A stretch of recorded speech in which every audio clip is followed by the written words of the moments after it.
तौर पर वामन मेश्राम को पेश किया जाए। अरे आप ही लोग बता दो, वही बता रहा हूं, गवाह भी तो पेश होगा ना, ऐसे थोड़ी होता है। गवाह के तौर पर, क्योंकि जो हम आप कह रहे हैं कि दुनिया में जो कुछ भी होता है वो ईश्वर अल्लाह भगवान के जानकारी के बगैर कुछ नहीं होता, तो इसका मतलब सारी जानकारी है उनको।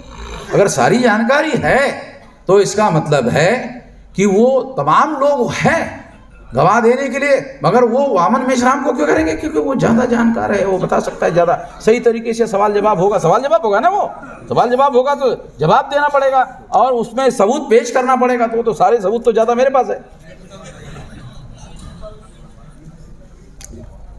तो इसलिए मैं आप लोगों को अनुरोध करता हूँ कि ये जो बात है कि आप लोगों को मजलूम के साथ रहना चाहिए, मजलूम को साथ सहयोग और समर्थन देना चाहिए, इस्लामिक फ़र्ज़ है। और ये इस्लामिक फ़र्ज़ अगर हम निभाना शुरू कर दें तो मैं ऐसा मानता हूँ कि भारत में ये जो निज़ाम कायम किया गया है इसको उखाड़ फेंकने में ज़्यादा समय नहीं लगेगा। ये हम कर सकते हैं। इससे वर्ण जाति के आधार पर, अस्पृश्यता के आधार पर और शूद्रत्व पिछड़े वर्ग के ऊपर जो थोपा गया है, वो जो निज़ाम है ब्राह्मणों का, उसको जड़ समेत ख़त्म करने के लिए इस देश में बहुत बड़ी शक्ति खड़ी हो सकती है। और चूंकि ये शक्ति खड़ी होनी चाहिए, अल्लाह ताला हर सही काम के लिए मदद करने के लिए तैयार है, मगर अल्लाह ताला सब कुछ कर दे ऐसा नहीं है। अल्लाह ताला का मैं मदद के लिए तैयार हूं। मदद के लिए तैयार हूं का मतलब क्या है? तुम कुछ तो करो भाई, बंदा मददे खुदा। हाँ, तुम कुछ तो करो। अगर तुम करोगे फिर मैं आपकी मदद करूंगा। तुम कुछ भी नहीं करोगे और सारा का सारा काम अल्लाह ताला के ऊपर छोड़ दोगे कि सारा का सारा अल्लाह ताला करेगा, ऐसा तो कहीं कहा नहीं गया है कि आप करो। अल्लाह उसकी मदद करता है जो खुद अपनी मदद करता है। तो इसका मतलब है अल्लाह ताला ने आपको पहले खुद अपनी मदद करने के लिए कहा है। अगर आप अपनी मदद करना शुरू करोगे तो फिर अल्लाह ताला भी आपकी मदद करेगा। आप कुछ भी नहीं करोगे, सारी की सारी जिम्मेदारी अल्लाह ताला के ऊपर छोड़ दोगे, ऐसा कुरान में और ऐसा कोई आदेश मेरे जानकारी में उपलब्ध नहीं है।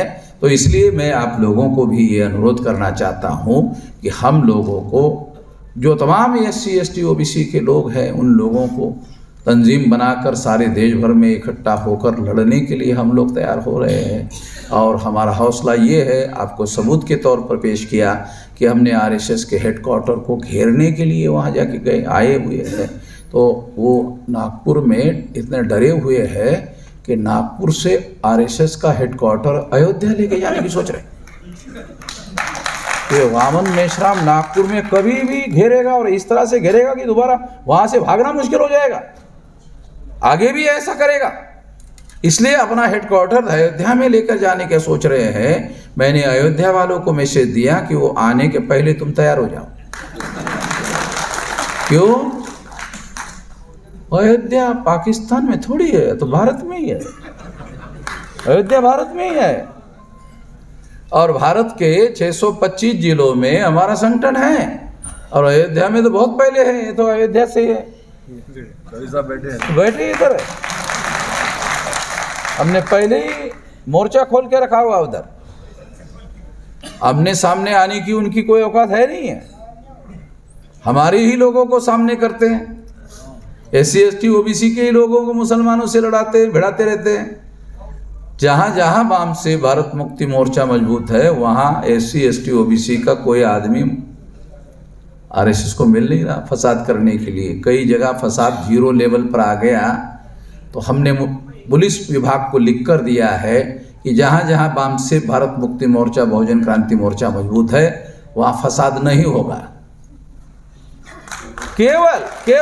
केवल SC ST OBC की तंजीम अगर वहाँ मजबूत हो गई तो SC ST OBC का आदमी मुसलमानों के विरोध में ब्राह्मणों के हाथ का खिलौना बनने के लिए राजी नहीं होगा तो फसाद कैसे होगा? ब्राह्मणों की तो इतनी औकात ही नहीं है कि मुसलमानों के घर में जाके हमला कर दे।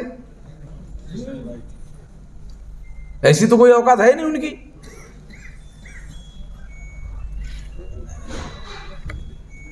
तो इसलिए साथियों, मैं आप लोगों को ये अनुरोध करना चाहता हूँ कि SC ST OBC की तंजीमें हम लोग सारे देश भर में मजबूत कर रहे हैं। इसका एक बहुत बड़ा आंदोलन खड़ा करने के लिए हम लोग कोशिश में लगे हुए हैं।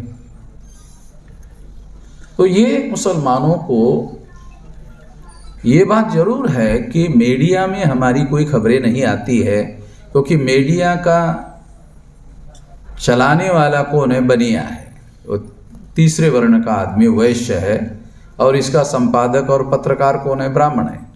तो ब्राह्मण बनिया मीडिया जो है वो हमारी एक सिंगल लाइन की खबर नहीं छापता है। क्यों नहीं छापता? कभी सोचा आप लोगों ने?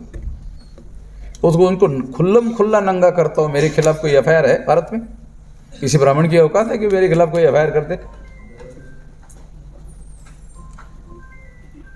एक तो मैं कानून और संविधान के दायरे में रहकर काम करता हूँ, और मेरे पास ऐसे हजारों सबूत है ब्राह्मणों के जो वो कानून और संविधान के विरोध में जाके काम करते हैं।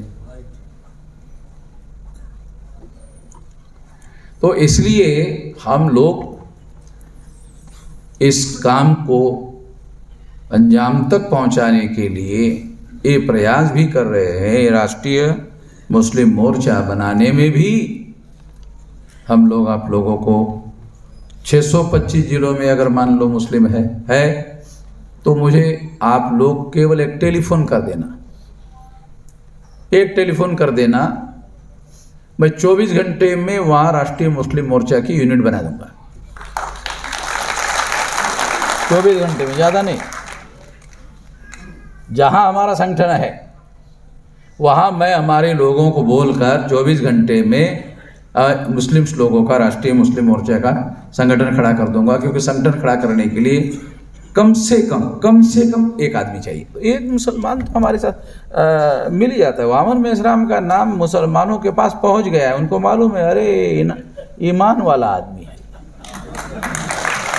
देखो कितना अच्छा शब्द मैंने यूज़ किया, आप लोगों को बहुत पसंद है, मुझे मालूम है कौन सा शब्द आपको पसंद है। मालूम है मुसलमानों के मेरे से ज़्यादा SC ST OBC में कोई ईमान वाला आदमी नहीं है। मुसलमानों में होगा, क्योंकि वो 5 बार नमाज पढ़ता है तो ज़्यादा होगा, मैं मान लेता हूँ। तो इसलिए साथियों, हम लोगों को ये तंजीम ज़रूर खड़ी करनी चाहिए, और आप लोगों को मैं एश्योरेंस देता हूँ, मेरी सरकार नहीं है मगर मेरी संगठन शक्ति कम नहीं है। मैं जहाँ जहाँ भी हमारी संगठित शक्ति है वहाँ वहाँ मुसलमानों के प्रोटेक्शन के लिए हम पूरी संगठित शक्ति लगाएंगे। वहाँ नहीं होगा। अभी हमारे पास रिकॉर्ड है, जहाँ जहाँ हमारी संगठित शक्ति है वहाँ फसाद बंद हो गए। हमारी सरकार नहीं है, हमारी संगठित शक्ति है तो फसाद बंद हो गए। सरकार आने के बाद क्या होगा आप सोच लो। आपको सोचने की क्या जरूरत है, उनको सोचने की जरूरत है।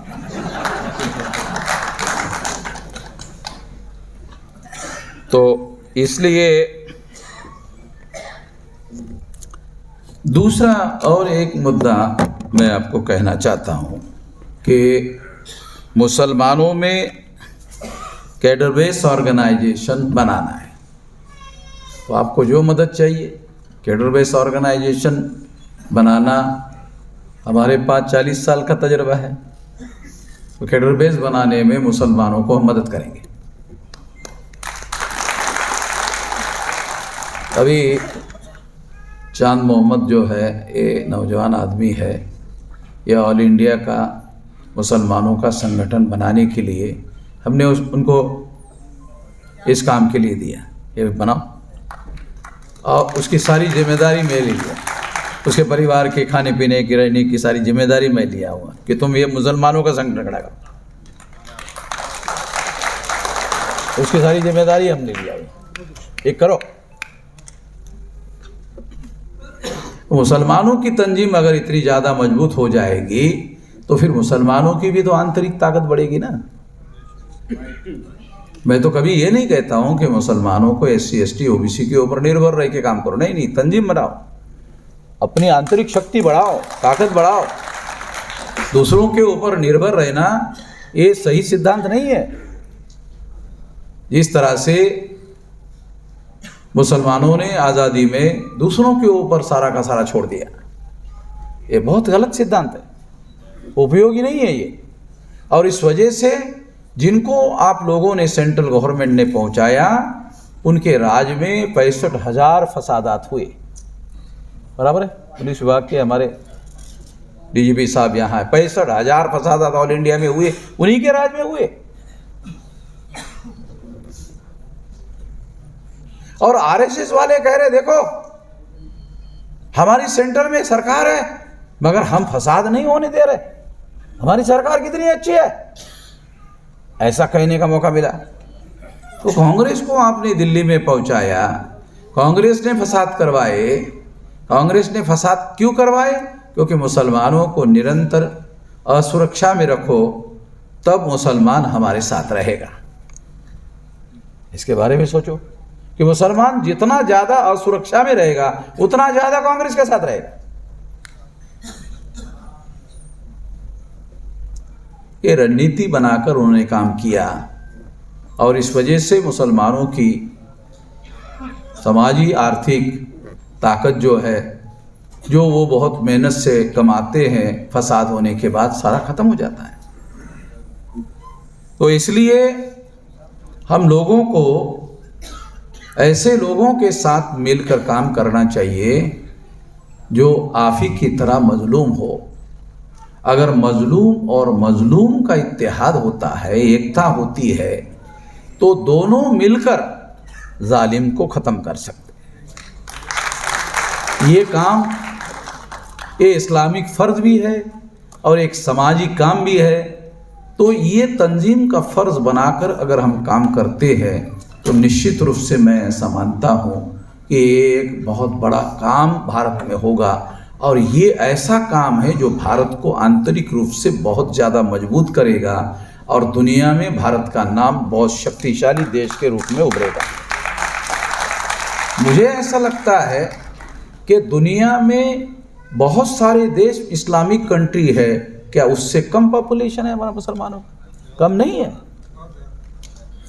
काफ़ी बहुत ज़्यादा संख्या है। मुसलमानों की संख्या छोटे छोटे देश है, 50 लाख 1 करोड़ 1.5 करोड़ वाली संख्या वाले देश है, मगर हमारे देश में 20 करोड़ से तो मुझे लगता है कम नहीं है। इंडोनेशिया के बाद दूसरी आबादी और वर्ल्ड की जो है 15%। हाँ, इतनी ज़्यादा आबादी जो है भारत में है। और तो इससे क्या होगा? इससे भारत बहुत ज़्यादा मजबूत और शक्तिशाली देश होगा, तो मुसलमान भी उसी अनुपात में शक्तिशाली हो जाएगा। तो ये जो सिद्धांत है मजलूम और मजलूम के इत्तेहाद करना, उसको इकट्ठा करना, ये काम हमको करना चाहिए। और ये काम करने के लिए आपको जो भी मदद चाहिए, जो भी आपको इसमें सबसे ज़्यादा दिमागी मदद की ज़रूरत है और इसके जो SC ST OBC से संबंधित जो डाटा है, जो जानकारी है, वो तो हमारे पास है। हमारे पास इसकी कोई कमी नहीं है। 50 साल से काम कर रहे हैं, तो निश्चित रूप से इसके बारे में हमारे पास पर्याप्त डाटा है, जानकारी है। तो ये जानकारी आपको दी जा सकती है और यही लोग मजलूम है। आपको 15 अगस्त से मजलूम बनाने का कार्यक्रम चलाया गया और आज आपकी मान्यता प्राप्त हो। मुसलमान भारत में मजलूम लोग हैं, मान्यता प्राप्त है, मजलूम है। जो संविधान ने अधिकार मुसलमानों को दिए, बाबा साहब आम्बेडकर ने दिए, बराबरी के अधिकार दिए, जो भी देश में सरकार चला रहा है वो मुसलमानों के बराबरी के अधिकार मानने के लिए तैयार नहीं है। जो संविधान ने दिए हुए अधिकार मानने के लिए तैयार नहीं है।